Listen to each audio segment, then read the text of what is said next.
Welcome back to the Lift as You Rise show. Thank you so much for supporting us in all our previous shows. Today, we're going to be talking about emotional intelligence and finances.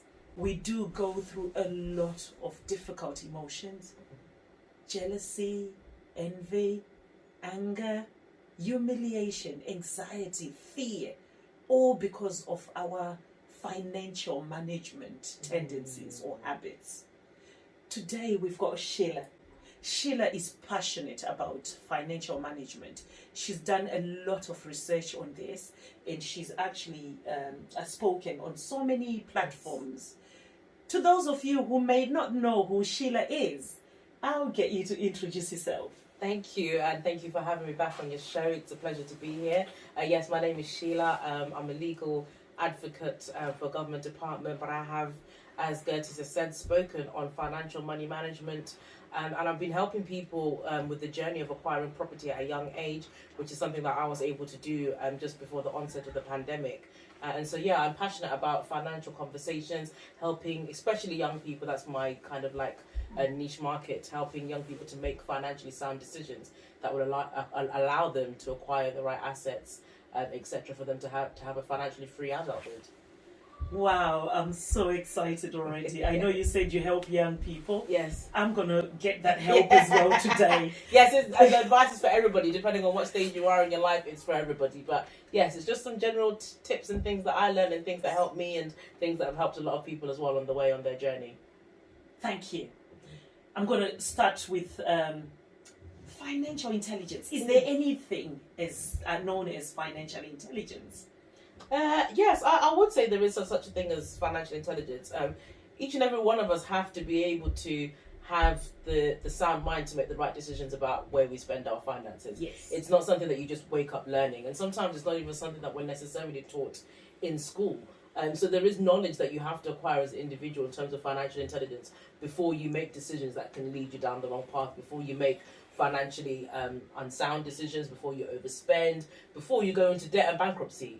Really, there is such a thing as being financially intelligent. So it's knowing what you as an individual can afford, knowing what's within your means, being savvy about making sure that you look for the best deals in things. You don't just pay the first price that you see on something without doing your research. All those kind of things, they play into what I would consider as financial intelligence in allowing you to make decisions that are calculated risks, and ensuring that you get the best outcome from all the financial decisions that you make.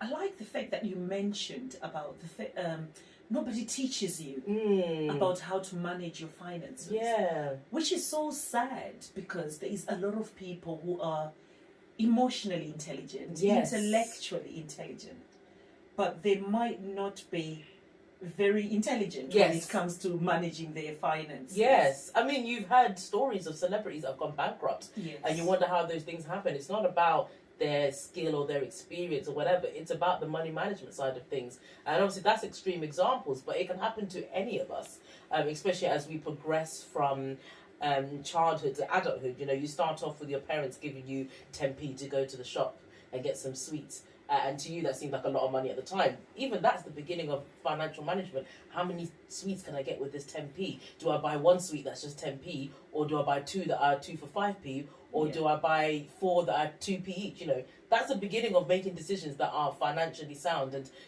no one teaches you, but as humans, I'd like to think that we've got an innate behavioural characteristic within us that makes us make the right decisions or the wrong decisions about certain things. Yes. So in no one teaching us, yes, but you also develop into then becoming a person that either makes decisions that are in your best interest, or you make decisions that are destructive to your best interest. Wow. So it's about developing that mindset. Yes, which helps you manage your finances. How do you develop that? Where do you start? I think, speaking from my experience, it's about having a goal. And I think, you know, it would be wrong for me to say, you know, I've always been financially sound, or I've always known what I'm doing with my money, etc. That would be wrong for me to say. for most people, you become or you're forced into that situation when you have a goal. And as I say, in my situation, I wanted to buy my first property. Yes. Before that, I was living in mum and dad's house. You know, I was getting student loan. I had overdrafts. I was doing more or less what I wanted. From a financial point of view, and because I had nothing that I was necessarily targeting or aspiring for, besides, you know, going on holidays with my friends and stuff, because I had no something specific that I was working towards, at that time I wasn't necessarily, I would say, not very financially sound. I would spend, you know, a ridiculous amount of money on something, or lots of money on takeaways or food, or if I'm out with my friends, you know, spend lots of money on dinner, when really I could have been putting that money aside for something more sustainable and something more long term. So I think for each person, where it starts is when you have something that you want to acquire, whether it's you want to buy a house, whether it's you want to buy a car, whether you're trying to save for a family holiday to go abroad, and you know, if you've got kids, you know, that could cost a lot of money. When you have something that you are saving towards, or you have a goal or a target for something that you desire, that's when you have to switch on that button to say, okay, some things are going to have to be cut out for me to get that thing. I want that thing more than I want these things that I've got right now. Wow. What I like from what you're saying is the idea of having a goal. However, I think a lot of people are aware of that, which is great. Yes. Take an example of myself. Yes. If I have made that goal, I want to buy a house.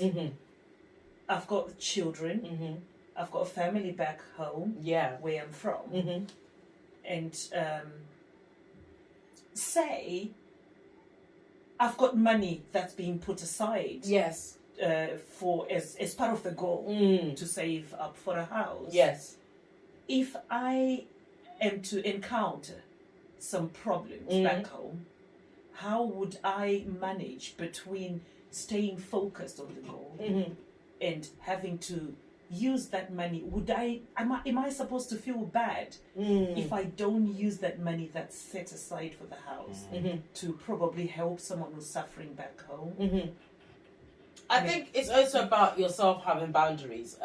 We all can have commitments and things that we are obligated to pay and obligated to help people with, and there's nothing wrong with that. But it's also about setting yourself realistic boundaries.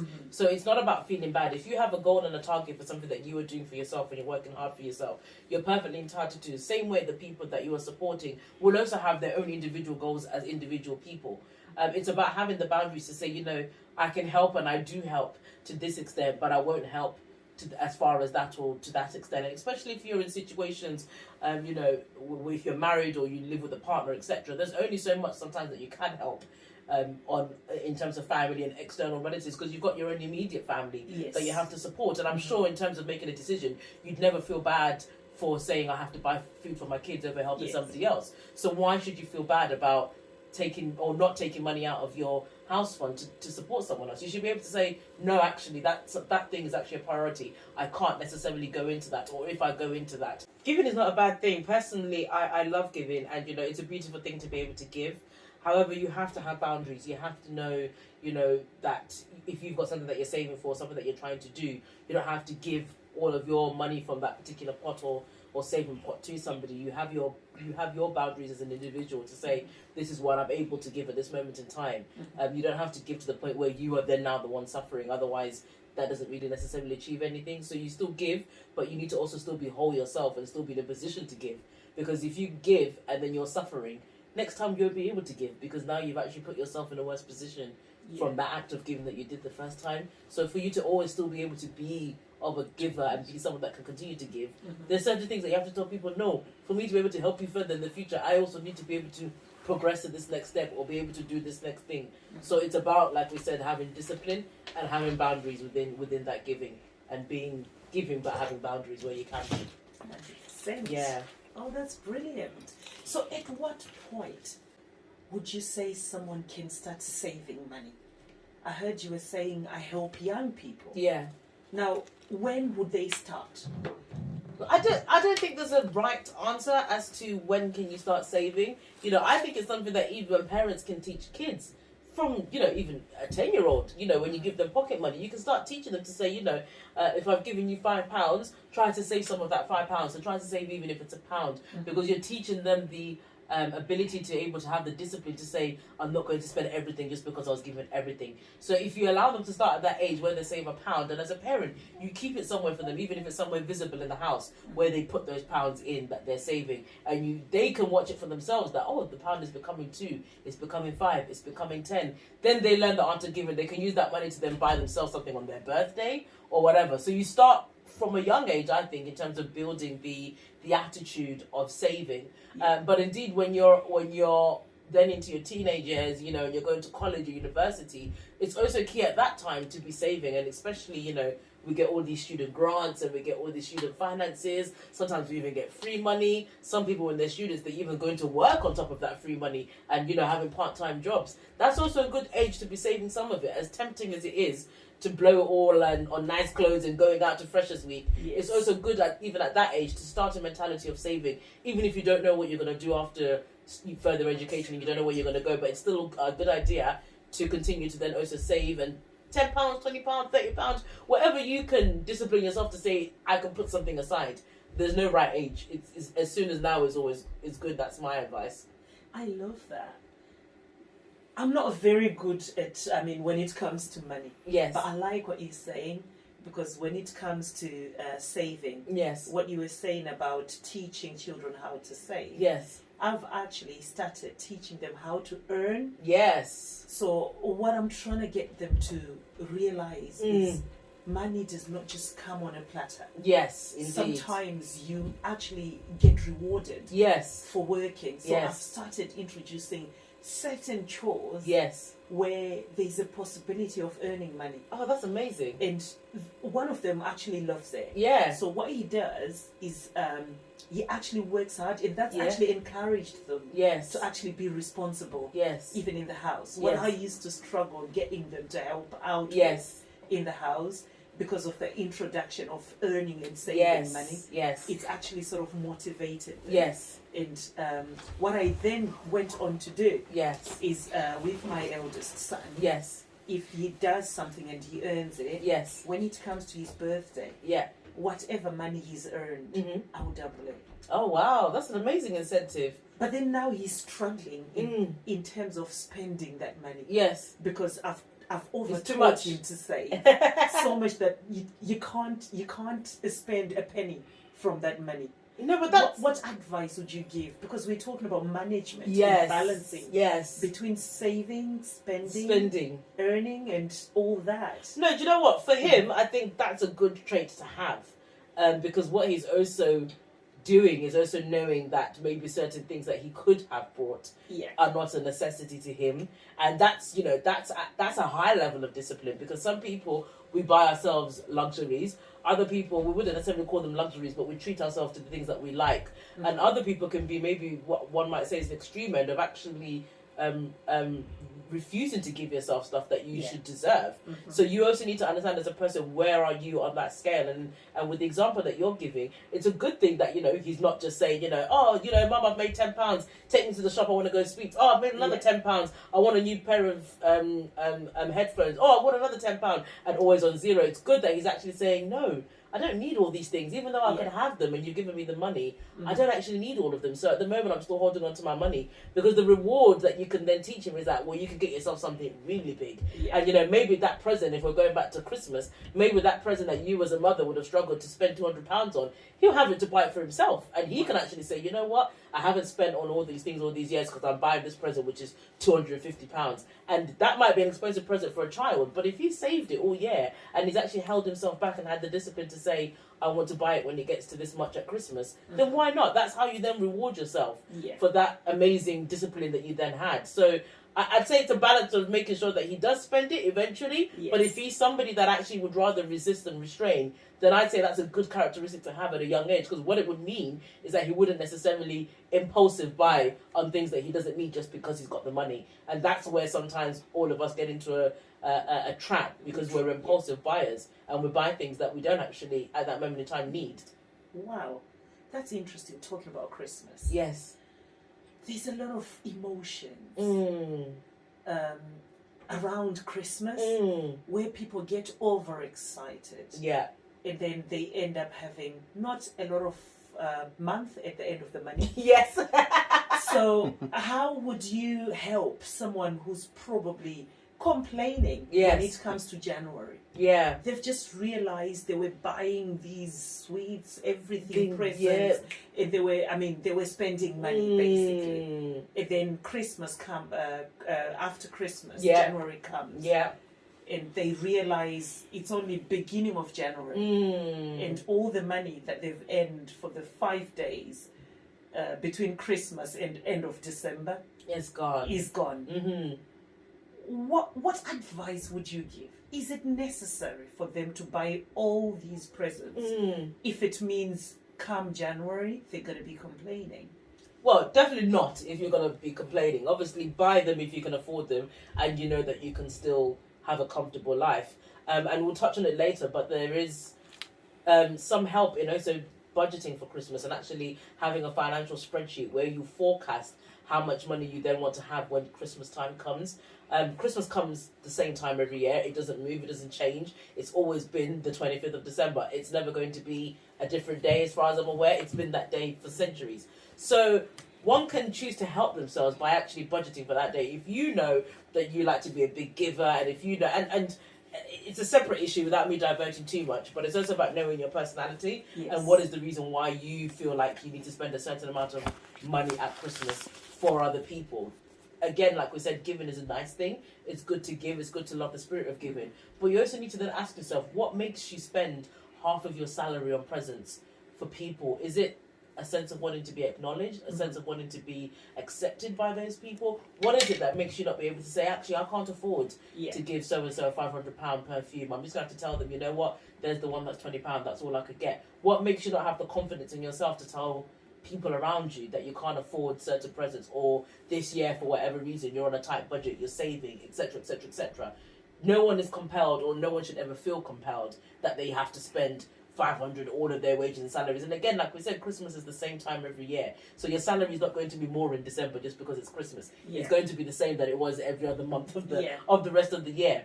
So you can either choose to spread out your savings and know that you're going to have a particular pot that you spend at Christmas. If it means that at the beginning of the year, from January, you're saving £100 all the way until November, and then when December comes, you've got 1,100 that you'll spend purely on Christmas presents. Then you've done it in a way where you strategically plan to say, this is the Christmas budget, this is what I'll spend when Christmas comes.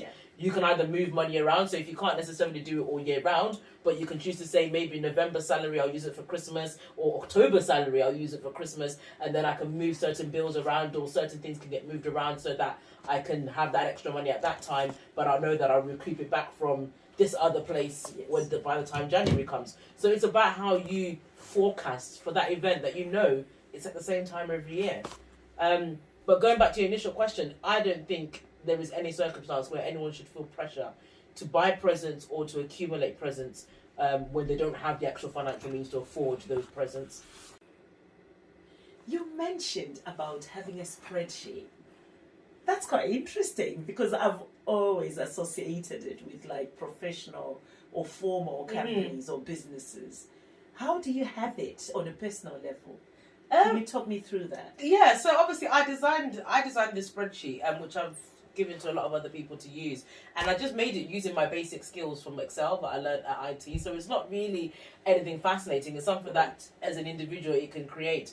But basically what it is a financial forecast spreadsheet. So what I do is I have a spreadsheet that has on the columns, it will go from January all the way to December. Yes. And on the row, it will have all the bills and whatever it is that I pay that comes out. So my bills, what I'm going to save, what I'm paying off on loans and debts, everything will be listed down on the row column. And then what I'll do is for January, February, March, all the way until the end of the year, I'll put in what I'll be paying for that particular bill corresponding with the relevant row.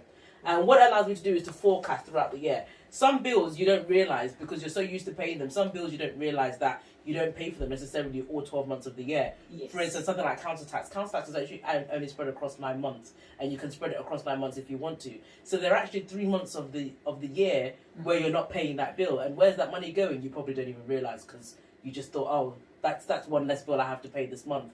But what having a spreadsheet allows you to do is to see month to month to month, what exactly are you making? what are you spending on, where are you having a deficit, if you are having a deficit, and the spreadsheet has formulas in it. So what it does is I put my salary as an income, I put all the figures for my expenditure, and then it has a formula that takes away all your expenditure from your salary, and it leaves you with a figure at the bottom. So obviously if you move around and play around with the numbers, they change in the formula, etc. And what it allows you to do is just basically see how you're doing, where's your money going, are you spending too much? And at the time when I did it, when I was saving for a house, I was like, for the whole year I was £800 down. For what I wanted to do, I was £800 down. That was the reality. I was £800 down. So I had to then think, okay, well, where am I going to get £800 from? My salary's staying the same, my bills more or less are staying the same, but my spreadsheet is showing me that for the rest of the year I'm still £800 down with whatever I want to do. That's when I started having a second job, looking into getting a second job, having another stream of income, so that I can then offset where I'm in the negative.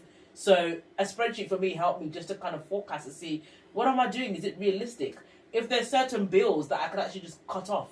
When you look at it on paper, it's so different to it coming out of your account. Because then you realise, I spend that much on food, I spend that much on petrol, I spend £10 on jewellery, is that necessary? And then when you see on paper, you can actually discipline yourself more to say, I know full well, if I don't go over that budget for that, I'm left with this much. You have more confidence in the decision that you're making because you can see it on paper that this is what I'm working towards, this is what that's going to affect if I do that, A, B, C, D, and you can move things around. And yeah, it's a forecast for you to just see where you are for the whole year, rather than living month by month by month by month by month by month. Bills come out, sometimes you're up, sometimes you're down. And then if you have this forecast, you can also then factor in certain months. So you can say, you know, although your spreadsheet might look the same all year round, your life is not the same all the way year round. So you have birthdays. So you can then factor in and say, well, come March, I'm actually going to need £500 extra. How am I going to get it? Do I need to move it from that place to that place? Come July, it's going to be my mother's birthday. What do I need to do? Do I need to move money from January's budget to make sure it's available by the time July comes? Come December, it's Christmas. What am I going to do? Do I need to move money from August ready for when December comes? You can see and track where you are and what you're doing throughout the year, rather than living one month by month hoping for the best for the next month or the next 3 months. Wow, that's so powerful. Yes. I'm going to personally use it. Yes. And I hope I'll be able to see that spreadsheet. Yeah, I mean, if anybody wants a copy of the spreadsheet, it is just a basic blank copy of the spreadsheet with a simple formula. There's nothing rocket science about it. But in terms of how you use it and how to utilize it, it's life-changing. Wow. Amazing. Back to the emotional intelligence aspect of it. As you were explaining about spreadsheets, I actually noticed something that's linked to emotions. I was talking to my friend the other time, and he mentioned something about whenever he's angry or he's upset with something, he finds himself buying, overbuying, or spending a lot of money, buying whatever it is, be it beer or chocolates or whatever. Yes. So I think there's that aspect of you knowing yourself and your spending habits before you can manage and see if it's going to be in line with your goals. Yes. That's so amazing. I really like that. And which comes back to the emotions of that overwhelmingness. Yes. And we've also got shame and embarrassment. There's a lot of people who live a life that's beyond what they can afford. Yes. But because they made financial decisions which were way above their means, and because they have to keep up with that, they're actually living a very sad life. Yes. What's your advice on that? I think, again, this goes back to all the other episodes that we've done in terms of emotional intelligence and identity and all those kind of things. And it really would stem back from you knowing yourself as an individual and trying to then come to a reality with yourself that you are in that position. Because like you're saying, there are a lot of people who are living beyond their means, but it takes for one to know that they're living beyond their means for them to come out of that situation. If somebody thinks that they're fine when it's evident that they're living beyond their means, then they're not really helpable because they assume that they're doing okay. But if you actually are somebody who's willing to acknowledge that, you know what, I made a mistake here, I'm actually in quite a big mess that I need to get out of, I need help to get out of it. It's about knowing that you need to come out of that situation and knowing that, right, I'm living in a situation where I'm struggling to keep up with the basic necessities of my life.